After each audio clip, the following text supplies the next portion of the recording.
Zimbabwe, the place where my family was born and raised. And even though I was not born there like my family, I have learned to know the history behind Zimbabwe as well as other things associated with the country. Zimbabwe, as previously known as Rhodesia, is a landlocked country in the southern part of Africa and is about the size of Germany. In 1964, there was a war in Zimbabwe and there were people who were separated by the color of their skin.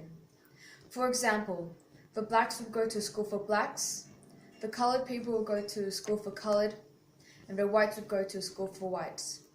Children who grew up at this time never knew what it was like to attend school with other people of different color. As Zimbabwe is no longer a member of the Commonwealth and no longer under the British Crown, the economic situation is unstable, and as a result, its citizens fail to receive proper medical supplies, medicines, experienced doctors, and good education for the kids and have proper drinking water.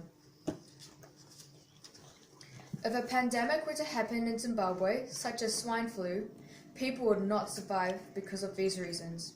1. People would not have enough money to buy the drugs, medicines that would be available to overcome the flu, because of how expensive they would be. For example, one drug here in New Zealand might cost $5, but in Zimbabwe it would cost $50. 2. As the cost of running transport or vehicle, it is highly inflated. Transportation to the hospitals would be difficult because they can't afford to maintain the vehicles as well as buy fuel. So they rely on public transportation, however, this is not always reliable. 3. Money to pay doctors is also not available, as to have proper care doctors because there won't be enough doctors or medication to help the citizens.